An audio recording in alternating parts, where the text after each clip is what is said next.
Boker Tov les filles, j'espère que vous êtes en pleine forme Be'ezrat Hashem. Alors ce cours Be'ezrat Hashem est dédié à la Refoua Shelema de Gisèle Mama Simcha Bat Cécile, qu'Hachem lui accorde une Refoua Shelema, une Achlama Meira, la fin des douleurs et des épreuves et des souffrances et beaucoup de joie entourée de ses enfants Be'ezrat Hashem, avec Betor Kol Cholecha Amecha Israël, parmi tous les malades d'Israël Be'ezrat Hashem, que tout le monde soit barré, que tous ceux qui cherchent leur zivoug le trouve, Be'ezrat Hashem, leur zivoug agoun, que tous nos enfants soient des enfants meirim batora, qui soient purs et qui réalisent en fait le ratson d'Hachem de façon pure et l'ishma Be'ezrat Hashem, et que l'on puisse accéder à la Geoula Berachamim Bekarov Mamash. Alors on va continuer Be'ezrat Hashem sur le sujet que nous avons abordé hier, à savoir est-ce qu'on attend le Mashiach ou la fin de nos souffrances, qu'elles soient personnelle ou plus générale. On commence par une petite histoire qui nous est rapportée, toujours inspirée en fait par les enseignements du Rav Tober.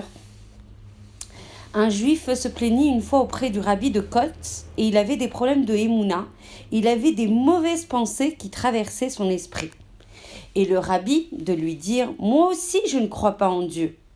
Et là, la personne, mais elle était stupéfaite. Et le rabbi ajouta « Dans ton Dieu à toi, je ne crois pas ». C'est-à-dire dans Dieu tel que toi tu l'imagines, je ne crois pas. Et en fait, c'est exactement la même chose dans notre propos.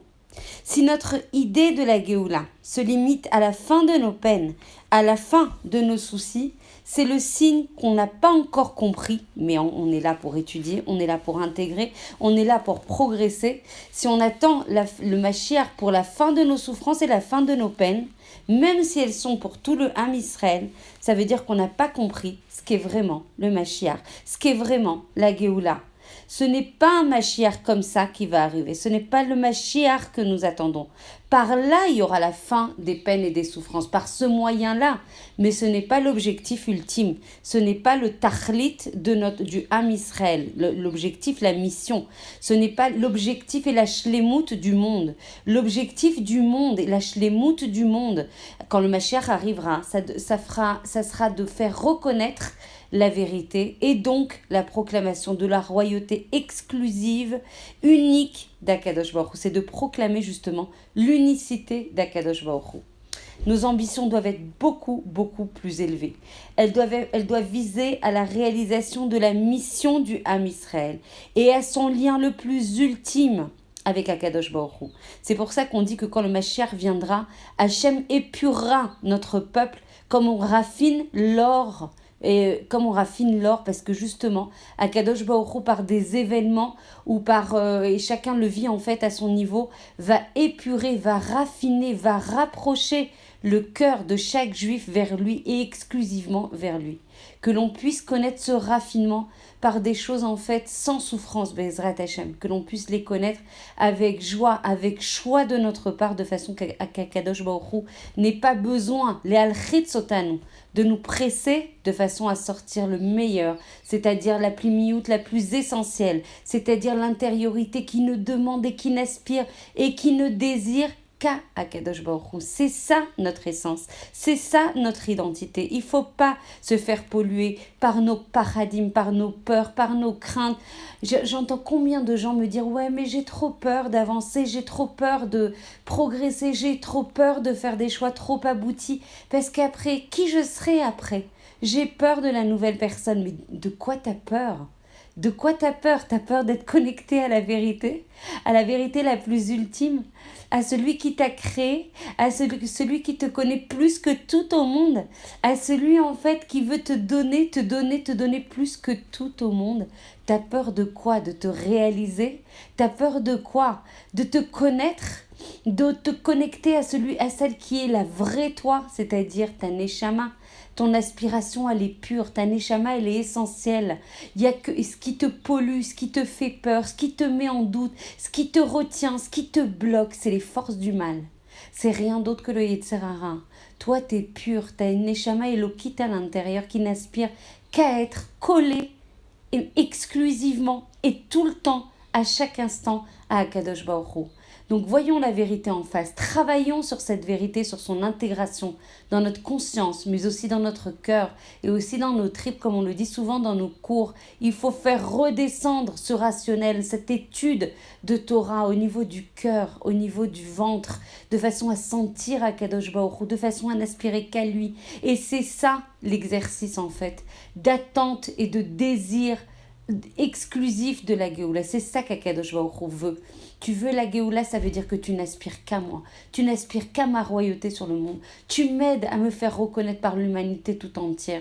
Si de temps en temps, tu penses à la Géoula, tu as comme ça des pensées de spiritualité, etc. Ça n'est pas suffisant.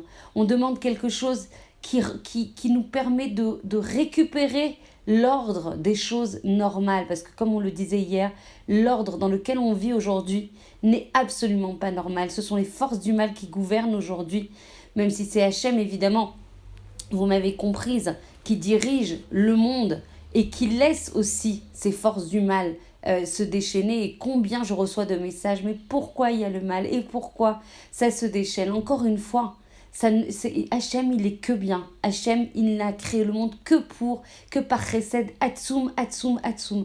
Donc le mal est lié à ce que nous, on réalise, à ce que nous, on induit dans ce monde. Si nous, on canalisait nos énergies, les énergies mais énormes que l'on a entre les mains, on les dirigeait vers les forces du bien, alors il y aurait de plus en plus de bien et Akadosh Baruch Hu pourrait revenir sur son trône de gloire et serait reconnu par l'ensemble de l'humanité. Si à contrario, on prend ces énergies et on les dirige vers les forces du mal, il ne faut pas s'étonner qu'il y ait autant de malheurs, qu'il y ait autant de maladies, qu'il y ait autant de tragédies, qu'il y ait autant de déchaînement du mal. Il n'y a rien d'autre à comprendre que ça. Nous, on crée, on est créateur par nos paroles, on est créateur par nos actions, on est créateur par nos pensées. Donc, à un moment, il faut intégrer ça comme une vérité, encore une fois, absolue. Il n'y a pas de mais. Il ne peut pas y avoir de mais quand il y a la vérité. La vérité, elle est une. La vérité, c'est Hachem. La vérité, c'est vraiment ce qui doit régner en fait dans ce monde. Et on doit être les associés d'Akadosh Baruch Hu pour la faire prévaloir.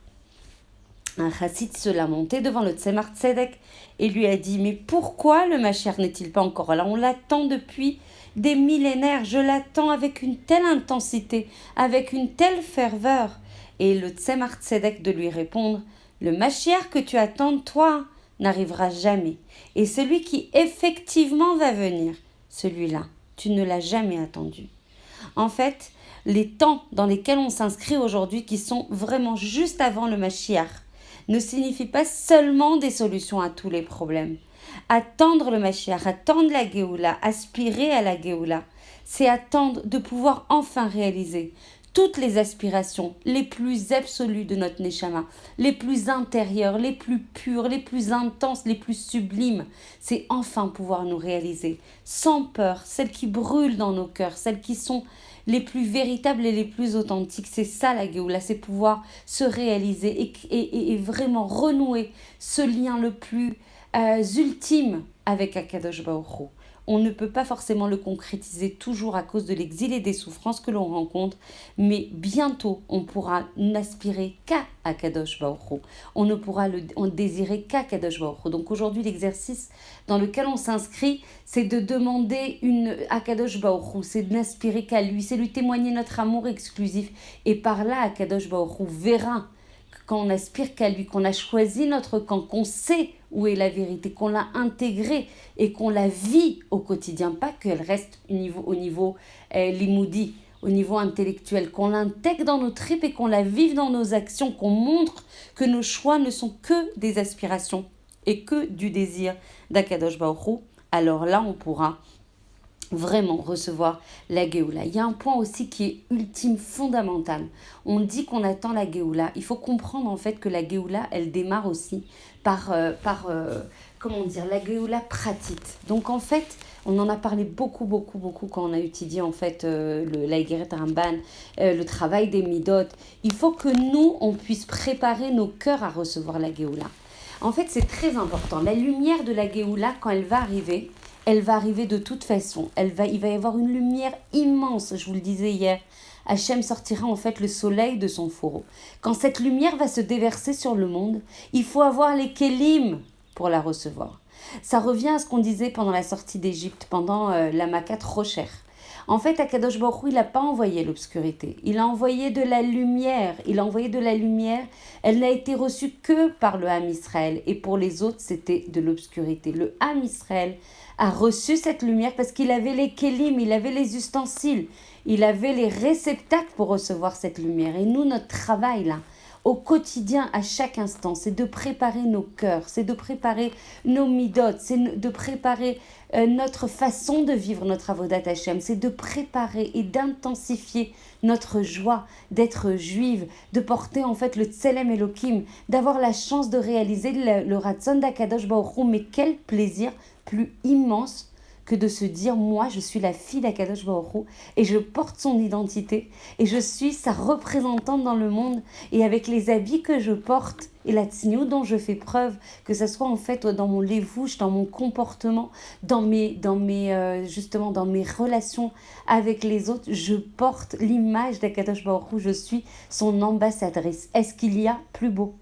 Est-ce qu'on n'a pas envie, mais d'accélérer notre avodat Hashem, de parfaire ça, de faire plaisir à Kadosh Baruch Hu? Donc, comme je vous le disais, aujourd'hui, il faut se libérer, nous, comme des chaînes, en fait, qui nous entourent, que ce soit au niveau de nos désirs, de nos tentations, du Lashon Hara, du manque de Haïn Tova, du manque d'Avat Rinam, Bezrat Hashem. Quand on va purifier nos cœurs, on va créer ce Beth Amikdash qui, dans notre cœur, ce troisième temple, il sera d'abord dans notre cœur. Et quand chacune d'entre nous et chacun d'entre nous portera en fait ce Beth Amikdash, alors le Beth Amikdash Gashmi, enfin si on peut parler ainsi, concret dans notre monde, pourra prendre place, Be'ezrat Hashem. Donc il faut travailler, travailler, travailler. Il n'y a rien qui se fait sans travail. Voilà, sur ça, sur ce point en fait, je vous souhaite une excellente journée de travail, Be'ezrat Hashem, dans tous les sens du terme, que l'on puisse réaliser le Ratzon d'Hashem dans la joie, dans la Messirut Nefesh, et que l'on puisse accueillir le Mashiach aujourd'hui, à l'instant, Be'ezrat Hashem, par le mérite de cette étude, par le mérite de toutes les études de Torah qui sont réalisées partout dans le monde. Je veux absolument, je le dis de manière extrêmement catégorique peut-être, de manière ferme, vraiment de tout mon cœur, je vous demande de diffuser des cours de Torah. Vous allez voir que la lumière de la Torah fera revenir les âmes d'Israël qui se sont perdues et qui ne demandent que ça à l'intérieur d'elles. Vraiment du fond du cœur, faites-le. Ça ne demande pas grand-chose avec les technologies qui sont à notre disposition, et encore une fois, elles ne sont pas là pour rien. Elles sont là justement pour permettre le réveil, la capacité à allumer la Neshama du Ham Israël qui est unique. On est tous liés les uns aux autres. Je vous embrasse très très fort et je vous souhaite une très belle journée.